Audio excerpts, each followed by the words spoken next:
Bismillahirrahmanirrahim. Assalamualaikum warahmatullahi wabarakatuh.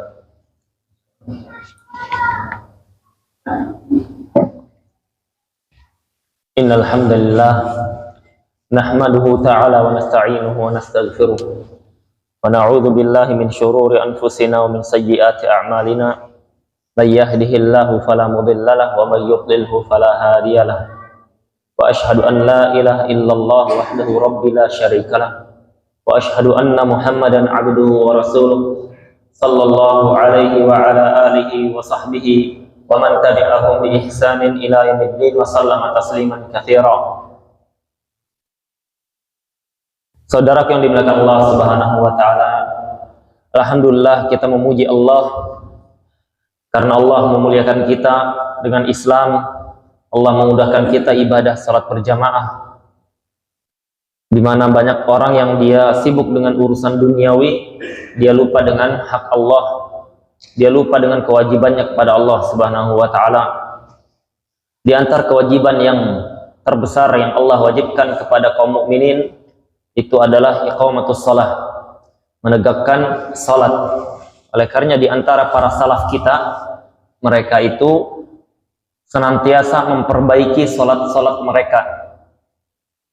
Umar ibn al-Khattab radhiyallahu anhu pernah mengatakan bahwasanya kam minal musallin, betapa banyak dari orang-orang yang salat lam yanal fihal ajr, tidak mendapatkan di dalam salatnya pahala, dia dapatkan hanya letih, hanya rasa letih, capeknya saja, dia tidak mendapatkan pahala.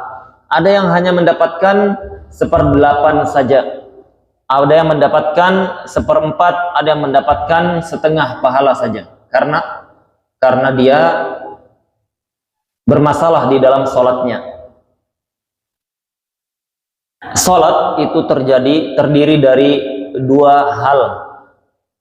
Yang pertama dalam masalah berkaitan dengan af'al, berkaitan dengan gerakan, maka itu ranah fikih, berbicara hukumnya.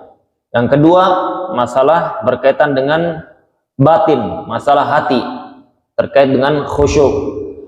Maka itu kajiannya, kajian tentang pendalaman makna-makna ayat-ayat yang kita baca, zikir-zikir yang kita baca, yang dia lebih kepada pembahasan tazkiyatun nufus, pensucian jiwa. Maka yang kita kaji kali ini adalah pembahasan fikihnya. Kemarin kita sudah sampai menjelaskan masalah sholat berjamaah. Ya, sholat berjamaah. Sholat berjamaah, Bapak Ibu sekalian yang dimuliakan Allah Subhanahu wa taala, itu di dalam madhabul Imam Asy-Syafi'i radhiyallahu anhum, itu hukumnya ulama di dalam madhab berselisih. Pendapat yang paling masyhur, ada dua pendapat. Yang satu mengatakan fardu kifayah, yang satunya mengatakan sunnah muakkadah. Jadi yang satunya mengatakan fardu kifayah, dan ini adalah mayoritas mereka, yaitu mayoritas ulama berpandangan salat berjamaah mau dimanapun itu, selagi tempatnya dia dibolehkan, maka hukumnya fardu kifayah. Ya, fardu kifayah berarti definisinya fardu kifayah adalah idza qama ba'du man yakfi saqata 'anil baqin al-qadirin. Kalau sudah ditegakkan oleh sebagian orang yang cukup dikatakan berjamaah. Berjamaah itu minimalnya ada 2 orang, imam dengan makmum. Di Jawa, di sebagian masjid itu, yang imamnya, ia muazzinnya, ia makmumnya, ia penjaga masjidnya. Ya, karena cuma 1 orang pandai yang datang.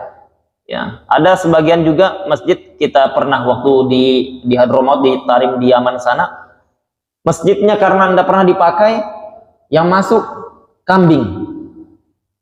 Ya, kasihan itu orang sudah infak, udah wakaf di sana, kemudian tidak ada jamaahnya. Yang isi apa? Kambing. Beternak di situ kambingnya. Jadi beranak di situ kambingnya. Sehingga rugi orang yang dia menginfakkan, ya dia tidak mendapatkan pahala orang yang sholat di dalamnya. Oleh karenanya ini tugasnya para pengurus masjid. Jadi mohon maaf, pengurus masjid itu bukan fokusnya banyak-banyakan kas, bukan fokusnya tampilkan saldo sebanyak-banyaknya. Ada masjid di Masjid Jogokarian kalau tidak salah namanya, itu di daerah sekitaran Jogja sana. Itu setiap diumumkan berapa saldo masjid, dia selalu sebutkan di akhir bulan saldo kas masjid 0 rupiah. Tidak ada kasnya. Kenapa tidak ada kasnya? Karena ratusan juta yang ada, yang masuk ke mereka selama 1 pekan, 1 Jumat ratusan juta dia masuknya. Selama 1 pekan itu habis dipakai untuk membantu masjid, membantu orang-orang yang sholat di dalam masjid. Jadi sampai ada yang datang, anak muda datang yang dia mengadu kepada pengurus masjidnya, Pak Takmir, saya ini butuh dana untuk nikah, tapi tidak ada dana. Maka diumumkan itu, jamaah kita ada kas masjid, kita berlebih tahun ini sekian puluh juta. Kami umumkan ada saudara kita yang dia sering sholat di sini, jamaah di sini, sering menghidupkan masjid di sini, boleh tidak kami gunakan sebagian kas ini untuk bantu dia mau nikah, ya. Jamaahnya hadir, setuju semua, dibantu, ya. Jadi apa, transparan seperti itu, dan itu memberi banyak solusi. Mereka sampai punya usaha, masjidnya itu punya usaha bangun hotel, ya. Jadi orang-orang yang datang ke sana bisa nginap dengan harga yang terjangkau murah dan hasilnya untuk masjid. Jadi jamaah minimal 2 orang. Ulama kita yang mengatakan fardu kifayah berarti kalau sudah ada 2 orang, berarti orang-orang di sekitaran situ yang dia wilayah masjid tersebut, wilayah jamaah tersebut, maka dia gugur kewajiban sholat berjamaah berdasarkan definisi fardu kifayah. Jadi fardu kifayah itu definisinya kalau sudah sebagian melakukannya, menunaikannya, maka gugur dosa orang-orang sekitaran yang mampu. Seperti sholat jenazah. Sholat jenazah itu fardu kifayah.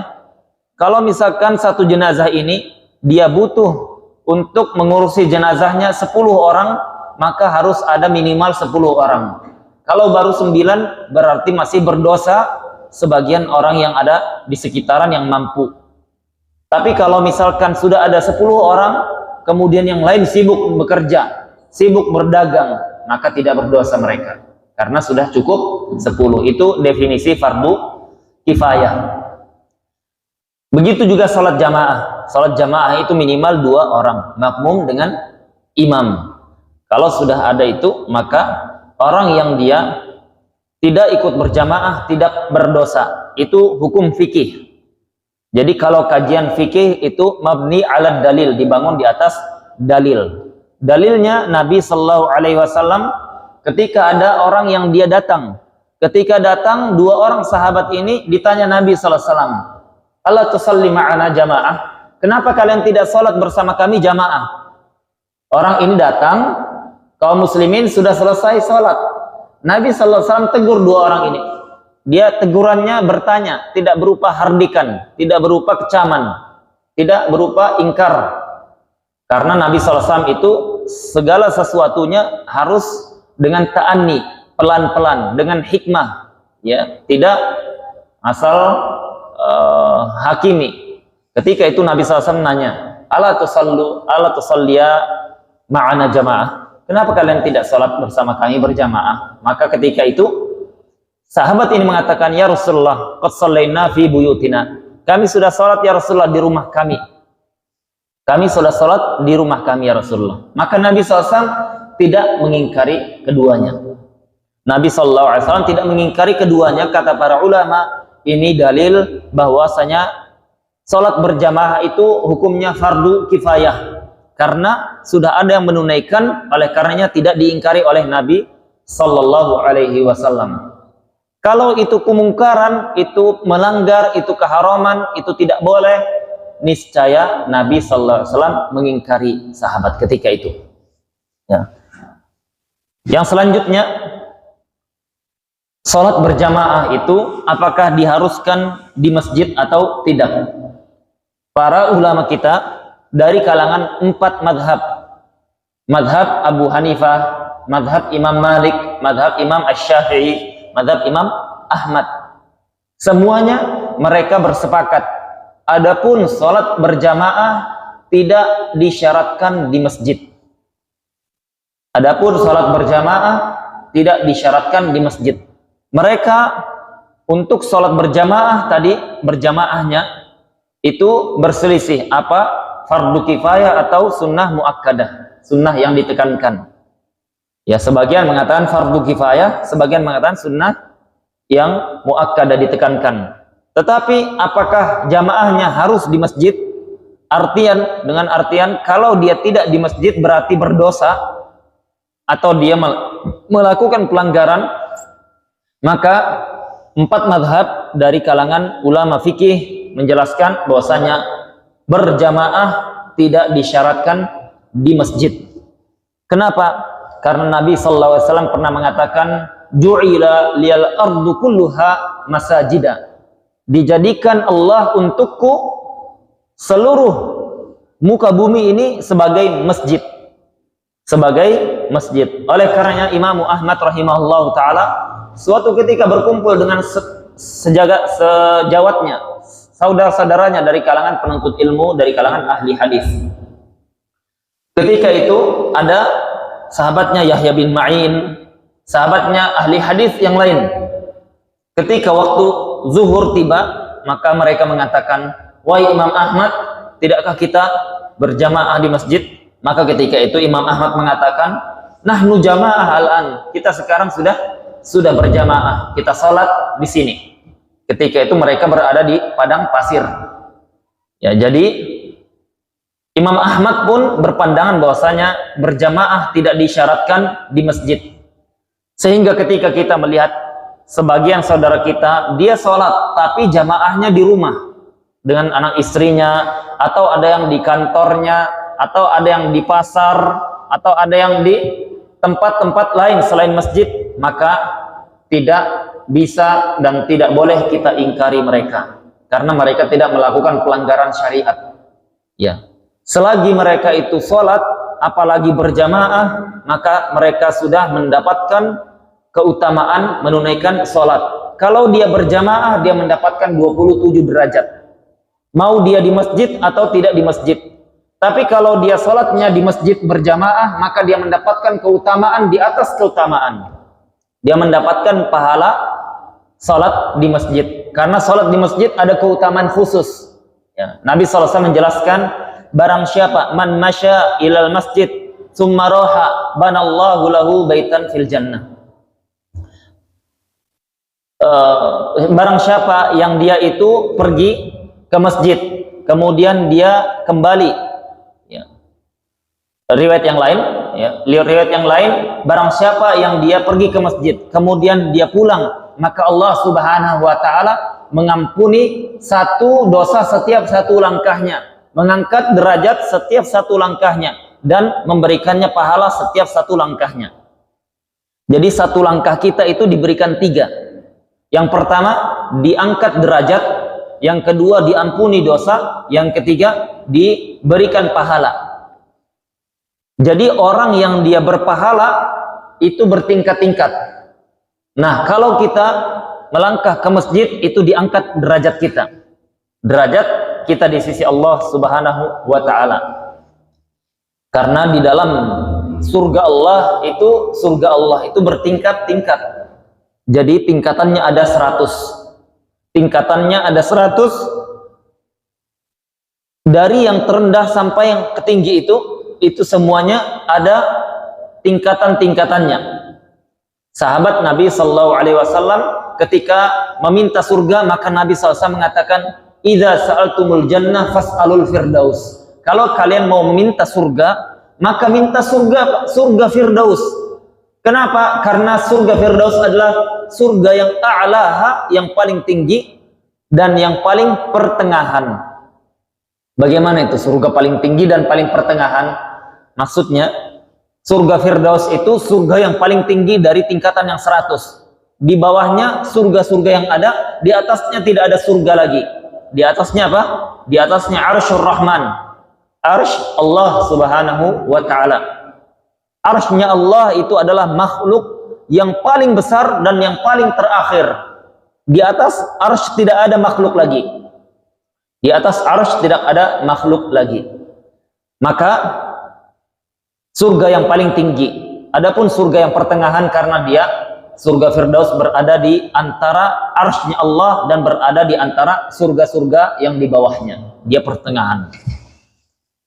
Oleh karenanya setiap orang melangkah dia mendapatkan satu pahala, satu derajat, diampuni satu dosa. Bayangkan kalau misalkan dia 100 langkah. Bagaimana kalau 1000 langkah? Mendengar riwayat ini, sahabat Nabi SAW pindah rumah dia, Pak.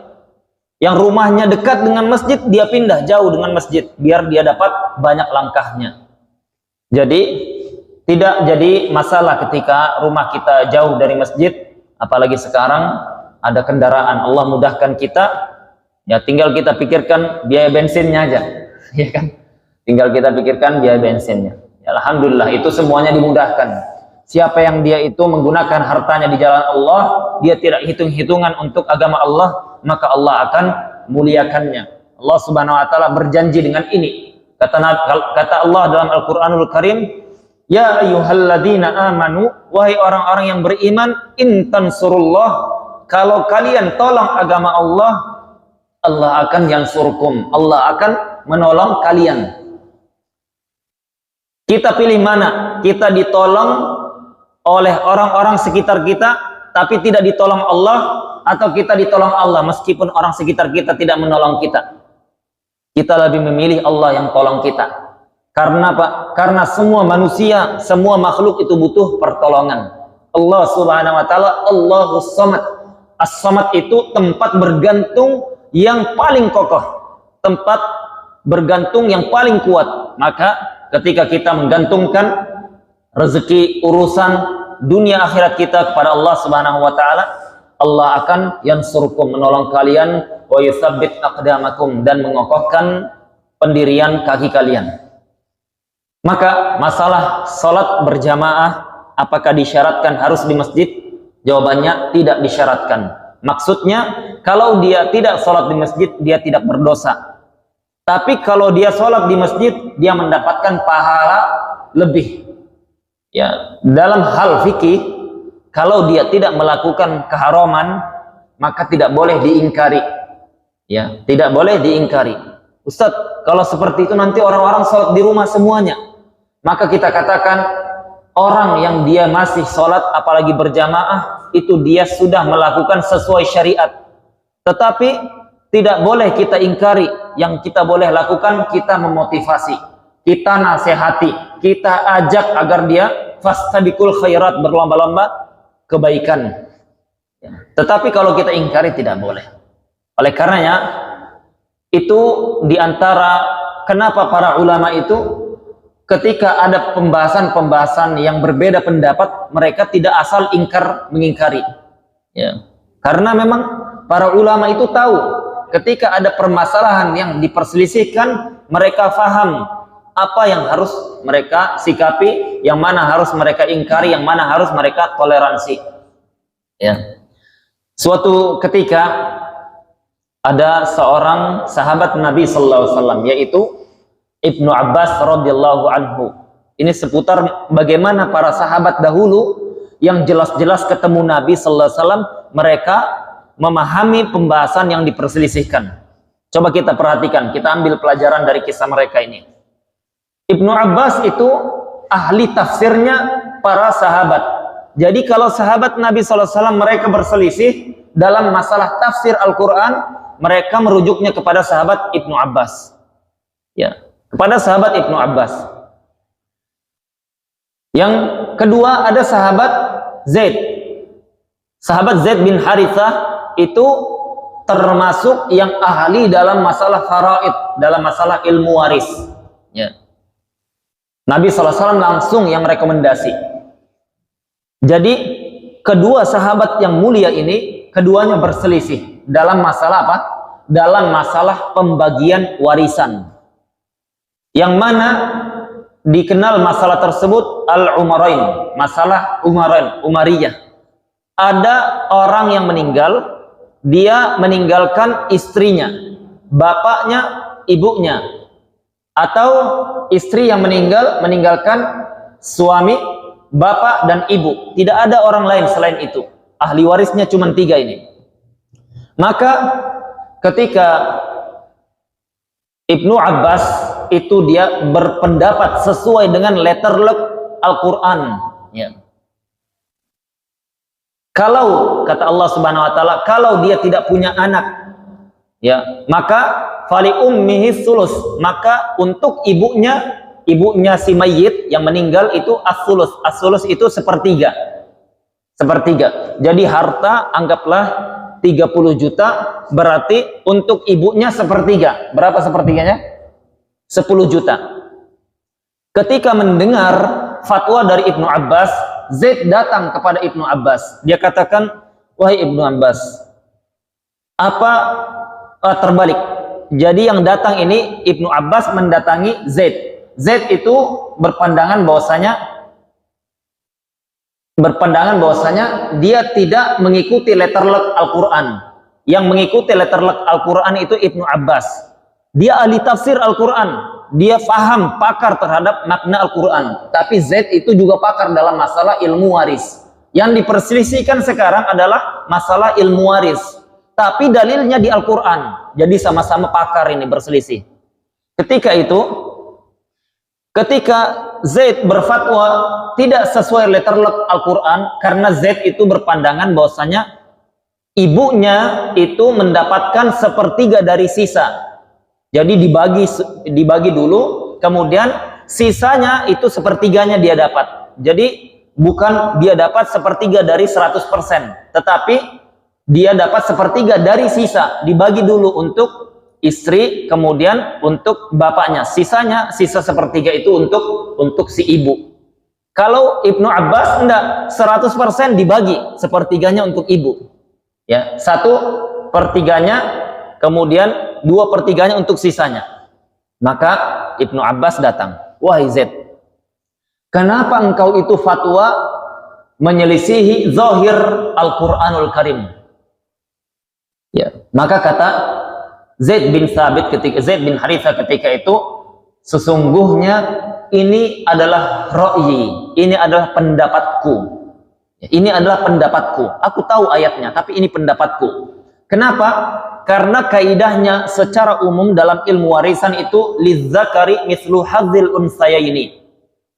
Jadi laki-laki itu mendapatkan 2/1 bagi wanita. Jadi bapak dengan ibu tidak boleh, ibu itu lebih besar dibandingkan bapak.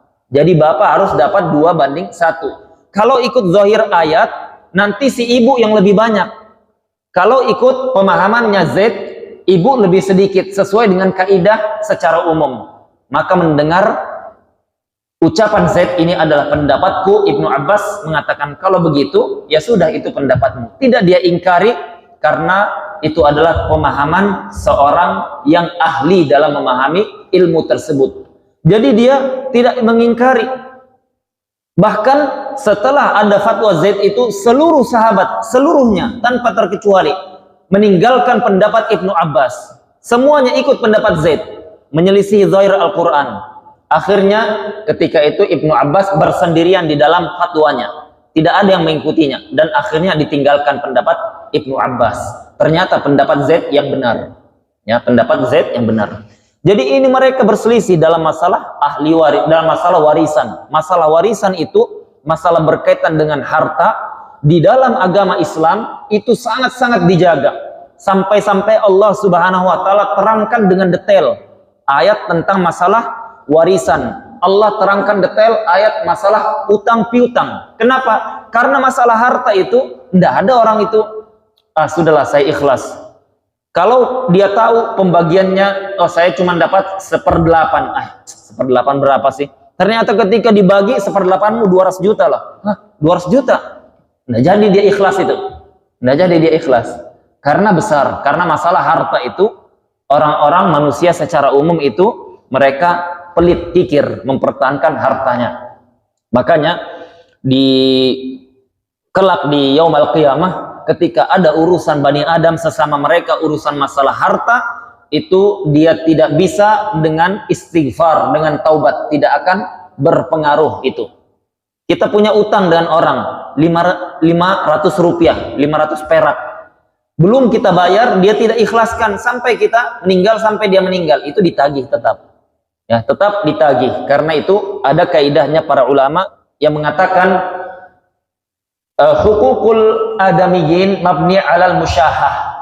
Hak-hak Bani Adam, hak sesama manusia itu dibangun di atas kaidah musyahah, pelit, kikir, tidak mau rugi, tidak mau kalah, tidak mau dikurangi. Tetapi hukukullah, haknya Allah Subhanahu wa taala, mabni ala al-musamahah, dibangun di atas tasamuh. Tasamuh itu Allah biarkan, Allah toleransi, Allah tidak pedulikan. Jadi itu dalam masalah perselisihannya sahabat ketika berselisih dalam masalah harta, yang masalah tersebut besar. Ya, maka begitu juga dalam masalah salat di masjid, apakah disyaratkan atau tidak? Ulama mereka berselisih, mayoritas ulama tidak mensyaratkan itu, tetapi kalau dia salat di masjid, seluruh ulama sepakat bahwasanya itu yang paling afdol dan itu yang paling mendapatkan pahala lebih. Selanjutnya masalah salat berjamaah, kemarin kita sebutkan tentang masalah kalau terjadi kesalahan pada imam. Kalau imam keliru, ya, imam keliru. Kelirunya kemarin sudah kita sebutkan. Ada yang dia itu keliru yang membatalkan sholat. Yang kedua ada yang keliru yang dia membatalkan rakaat. Ada yang kelirunya tidak membatalkan kedua-duanya. Yang pertama keliru yang dia membatalkan sholat. Ini kalau dia meninggalkan rukun. Meninggalkan apa? Rukun sholat. Rukun sholat itu semua gerakan besar. Ya, jadi dari takbiratul ihram, kemudian ruku, i'tidal, sujud, semua gerakan itu gerakannya rukun, gerakan besar. Ya, berbeda dengan gerakan kecil, gerakan mengangkat tangan itu bukan rukun, gerakan kecil seperti itu. Ya, ketika tasyahud harus telunjuknya seperti ini atau tidak diangkatnya, itu gerakan kecil bukan rukun. Ya, gerakan besar, gerakan rukun itu. Kalau dia meninggalkan salah satu dari rukun ini, maka dia tidak sah salatnya. Begitu juga dalam masalah rukun qauli, rukun ucapan. Rukun ucapan itu ada 5. Yang pertama takbiratul ihram. Allahu Akbar. Ucapan Allahu Akbar itu rukun yang pertama. Dia angkat tangan atau tidak, kalau dia mengucapkan Allahu Akbar ketika takbiratul ihram, sah salatnya. Meskipun tidak angkat tangan. Ada orang datang, karena dia telat, orang-orang sudah ruku'. Berapa menit lagi? 20 menit. Oke. Ketika dia datang, orang-orang sudah ruku', dia langsung buru-buru, langsung ruku' juga, Pak. Langsung ruku'. Ya. Atau dia mengucapkan mengucapkan Allahu Akbar tapi sambil posisinya ruku', bukan berdiri. Maka orang seperti ini tidak sah salatnya. Karena belum melakukan rukun ucapan, yaitu takbiratul ihram, ucapan Allahu Akbar. Maka kalau kita masbuk, imamnya dia sudah ruku atau dia sudah sujud, kita Allahu Akbar dulu, baru ikuti gerakan imam. Ya, seperti itu yang benar. Kalau langsung dia sujud, tidak sah salatnya, karena tidak melakukan rukun ucapan yang pertama, yaitu takbiratul ihram. Yang kedua, Al-Fatihah. Al-Fatihah ini rukun. Kalau dia tidak membaca Al-Fatihah, maka tidak sah salatnya dalam madhab Syafi'i. Orang salat berjamaah atau sendiri, mau menjadi imam atau jadi makmum, mau salatnya salat dilirihkan atau dikeraskan, semuanya wajib baca Al-Fatihah dalam madhab Imam Asy-Syafi'i. Dalam masalah ini memang berselisih ulama. Dalam masalah ini ulama berselisih. Mazhab Syafi'i menyelisih mayoritas ulama. Mazhab Syafi'i menyelisih mayoritas ulama. Mayoritas ulama berpandangan bahwasanya Al-Fatihah itu kalau dia sholat berjamaah, bagi makmum yang sholat berjamaah, jamaahnya dikeraskan seperti subuh, isya, maghrib, selagi dia dengar bacanya imam, maka makmum seperti ini tidak wajib baca Al-Fatihah, cukup dia dengarkan bacaannya imam. Itu mayoritas ulama. Kalau madhab Imam Syafi'i mengatakan tidak, meskipun dengar, meskipun sholatnya dikeraskan, tetap wajib. Karena Nabi SAW mengatakan, la sholata liman lam yaqra bi fatihatil kitab. Tidak ada sholat, tidak sah sholat bagi yang tidak baca Al-Fatihah. Itu dalil madhab Imam Syafi'i. Tidak sah sholat bagi yang tidak membaca Al-Fatihah. Kita fokuskan dengan mazhab Imam Syafi'i ini. Ada seorang ulama namanya Imam Ibnu Khuzaimah.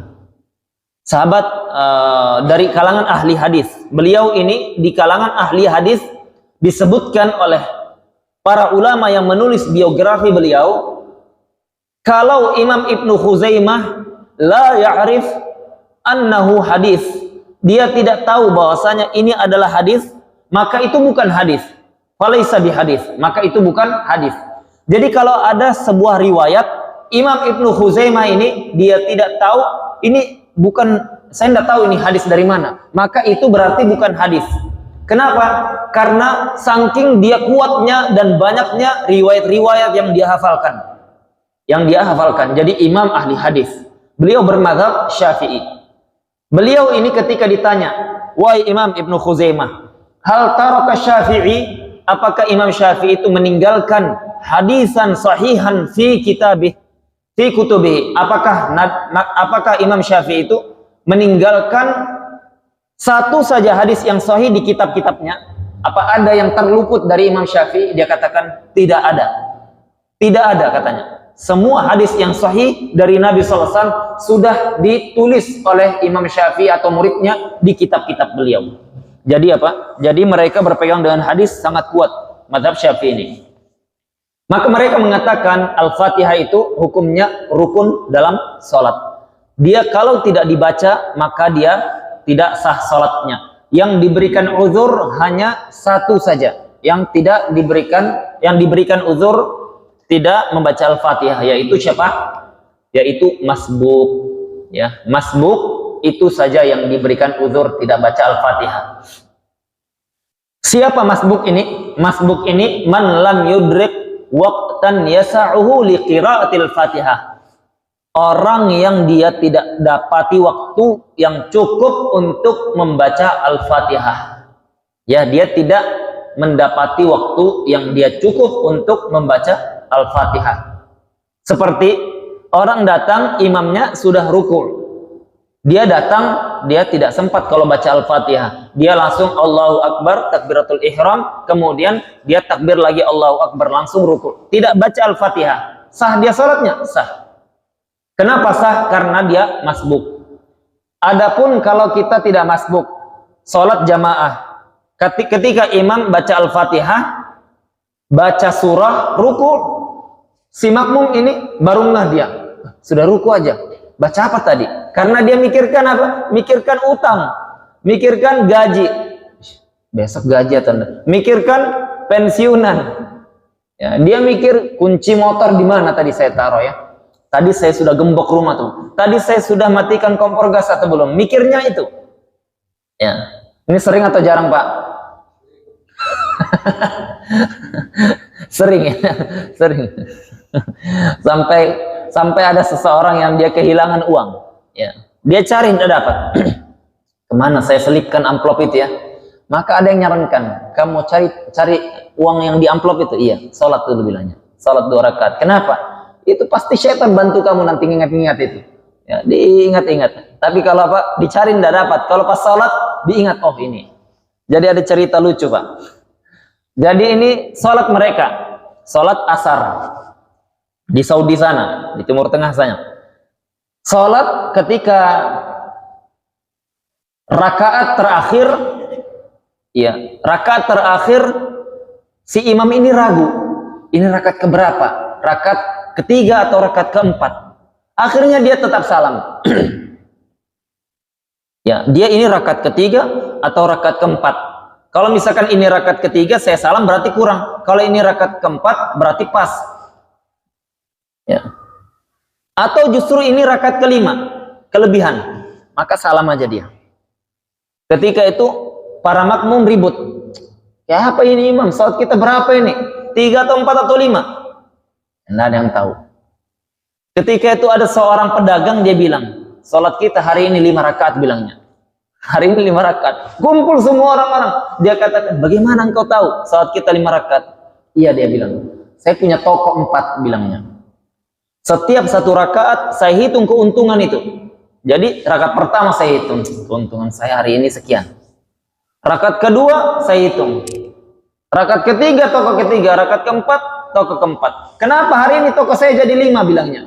Hari ini saya hitungnya 5. Berarti salat kita 5 rakaat bilangnya. Jadi apa? Orang terkadang dia salat itu terpikir seperti itu. Kalau terpikir seperti itu, ya terpikir was-was seperti itu, maka caranya fokus dengan bacaan. Fokus dengan bacaan. Nah, ini pentingnya kita memahami bacaan kita. Arti dari doa-doa, zikir-zikir, bacaan yang kita baca itu kita bacalah sesekali. Itu kan banyak sudah terjemahannya itu. Ya. Jadi sholat berjamaah itu ada rukun. Yang pertama takbiratul ihram, yang kedua al-fatihah, yang ketiga rukunnya adalah tasyahud akhir. Ya, tasyahud akhir itu rukun. Tasyahud pertama itu bukan rukun, tasyahud kedua itu rukun. Kalau salat asar, tahiyat kedua. Salat zuhur, salat isya. Salat maghrib, itu bacaan at-tahiyatulillah sampai sebelum solawat. Ya, sampai sebelum solawat itu rukun bacaannya. Itu diantara rukun ucapan yang ketiga. Rukun yang keempat ucapan itu adalah solawat Nabi sallallahu alaihi wasallam setelah tasyahud, ya, setelah bacaan tahiyat. Ya, Allahumma shalli ala Muhammad wa ala ali Muhammad kama shallaita ala Ibrahim wa ala ali Ibrahim, itu termasuk rukun. Ya, termasuk rukun. Harus dibaca. Kalau tidak dibaca, maka dia tidak sah salatnya. Yang kelima itu bacaan salam. Ya, yang pertama. Jadi assalamualaikum sampai kum itu rukun.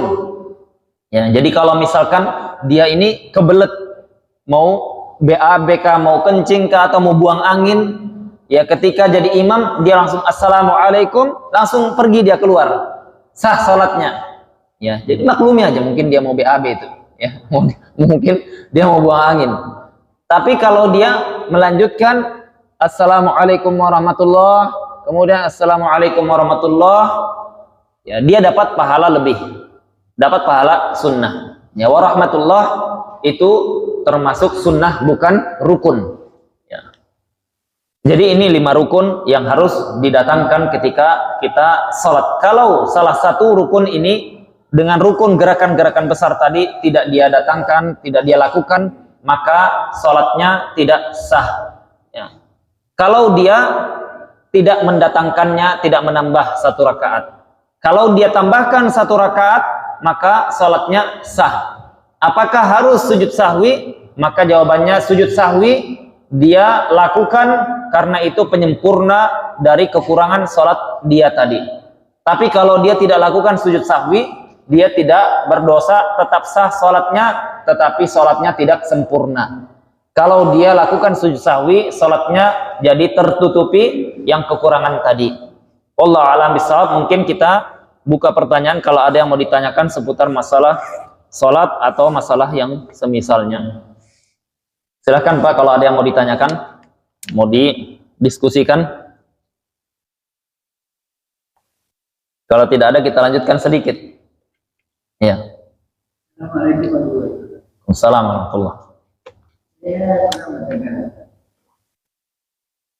itu hadis di mana katanya saya di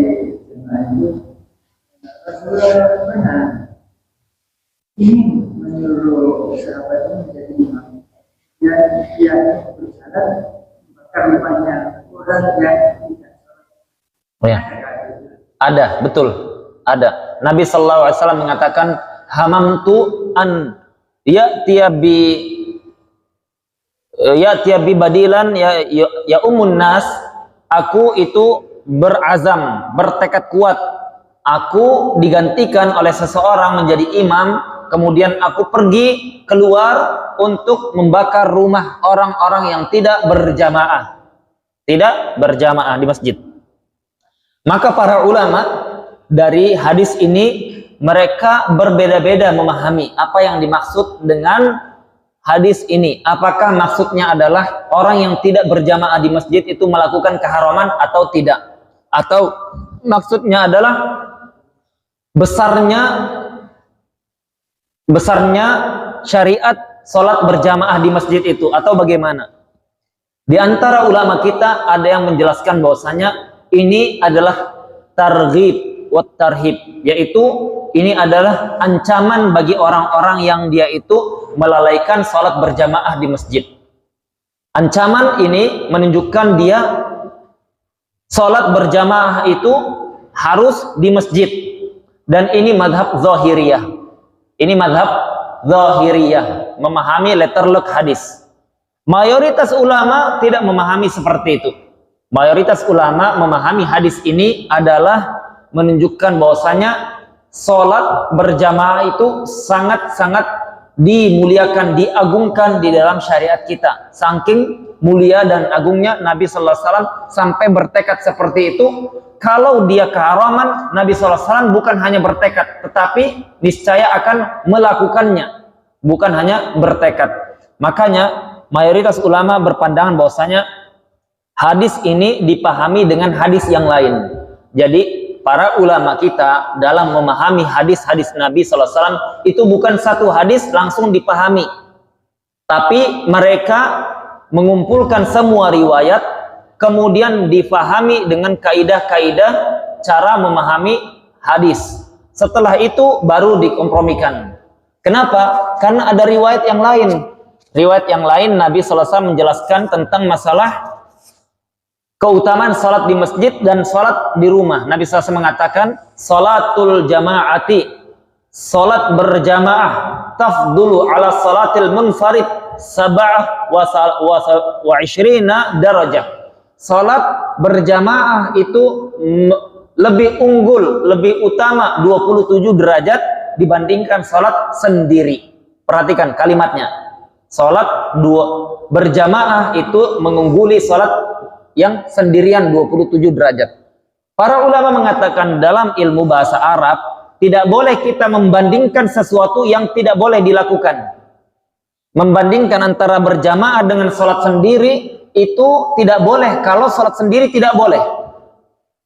Paham maksudnya Pak? Kalau sholat sendiri itu tidak boleh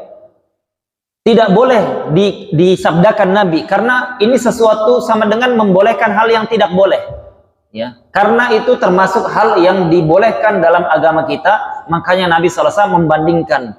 Tetapi dari perbandingan ini jelas sangat jauh 27 derajat dengan 1 derajat. Dari situlah mengkompromikan riwayat yang tadi bahwasanya bukan maksud Nabi SAW orang yang tidak berjamaah berarti dia melakukan keharaman, bukan itu maksudnya. Tetapi maksudnya adalah agar para sahabat itu betul-betul memakmurkan masjid dan tidak berlalai-lalai dalam masalah sholat berjamaah di masjid. Ya, itu yang dipahami mayoritas ulama kita. Ya. Nah, itu hadis Pak, betul. Ya. Ada pertanyaan lain? Ya Pak. Ya, assalamualaikum warahmatullahi wabarakatuh. Waalaikumsalam warahmatullahi. Ini Pak, kadang kan kalau di tempat organisasi kadang sholat maghrib, sholat isya, terkadang imamnya itu saya kurang tahu apa dia nggak mengerti fikih, dia itu terlalu cepat membaca setelah Fatihah membaca ayat surah. Iya. Jadi kita di belakang kan ada yang sahabat Syafi'i yang misalnya membaca surah Al-Ikhlas. Ya. Kita ini harus membaca Fatihah wajib. Ya. Jadi terkadang kita kita membaca Al-Fatihah, imam juga sementara membaca surah. Al-Fatihah kita yang menjadi makmum belum selesai, imam sudah ruku. Ya. Apakah kita harus menyelesaikan Al-Fatihah atau mengikuti imam? Karena kan sebagai makmum harus mengikuti imam. Iya. Sementara kita juga wajib membaca Al-Fatihah. Iya.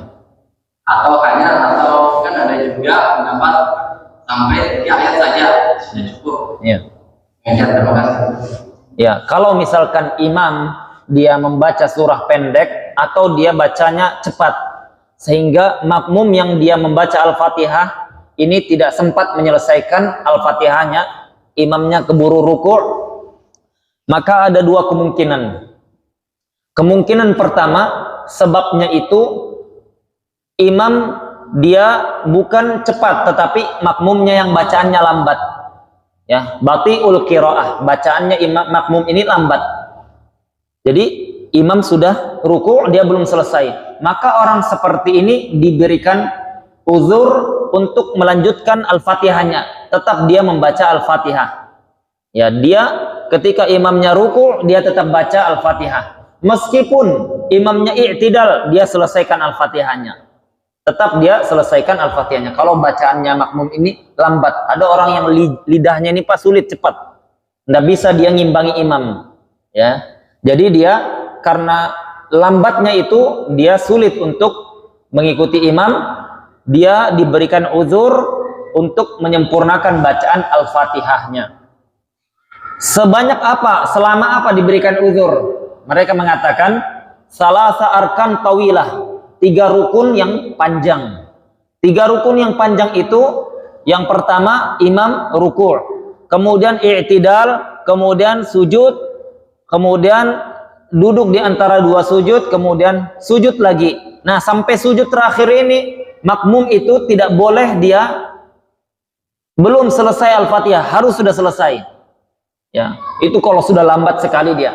Tetapi apakah dia tetap wajib baca? Tetap wajib baca, tapi diberi uzur ketinggalan dari imam. Jadi imamnya sudah i'tidal belum selesai, imamnya sudah sujud belum selesai juga, baca dia tetap. Tapi mungkin tidak ada sampai seperti itu, terlalu parah itu, terlalu parah. Tetapi artinya dia diberikan uzur dan dia tidak gugur bacaan Al-Fatihahnya, tetap wajib dia baca. Kondisi yang kedua, dia sudah baca normal, memang imamnya yang cepat. Imamnya cepat sehingga dia belum selesai Al-Fatihah, imam sudah ruku'. Maka orang seperti ini dia boleh langsung ruku', tidak selesaikan Al-Fatihah, sah sholatnya. Karena dia terhitung masbuk. Jadi masbuk itu bukan yang dia ketinggalan sholat. Imam sudah ruku' dikatakan masbuk, bukan hanya itu. Masbuk itu lebih luas dari itu. Masbuk itu setiap yang dia tidak cukup untuk baca Al-Fatihah, tidak cukup waktunya untuk baca Al-Fatihah karena imam kecepatan misalkan, dia tidak cukup, maka dia gugur Al-Fatihahnya, langsung ruku' bersama imam. Boleh tidak dia sempurnakan Al-Fatihahnya? Jawabannya boleh kalau tidak ketinggalan dia ruku' bersama imam. Artinya dia lanjutkan, masih sempat, kemudian dia sempat ruku' dan tumakninah bersama imam, maka itu juga dibolehkan. Ya, kalau misalkan ternyata dia lanjutkan, kemudian imamnya i'tidal, maka dia berarti kehilangan 1 rakaat bersama imam. Jadi imam salam, dia wajib nambah 1 rakaat. Makanya cara terbaik kalau dia sudah baca normal, tidak lambat, tidak cepat, imamnya kecepatan, belum selesai Al-Fatihahnya, dia langsung ruku' saja bersama imam, sah sholatnya. Ya. Mungkin satu lagi ada, udah. Oh ya, kita cukupkan karena sudah masuk Isya. Semoga Allah Subhanahu wa taala memahamkan kita agamanya dan memudahkan kita mengamalkan ilmu yang kita pelajari semuanya. Subhanakallahumma wa bihamdika asyhadu an la ilaha illa anta astaghfiruka wa atubu ilaik. Assalamualaikum warahmatullahi wabarakatuh.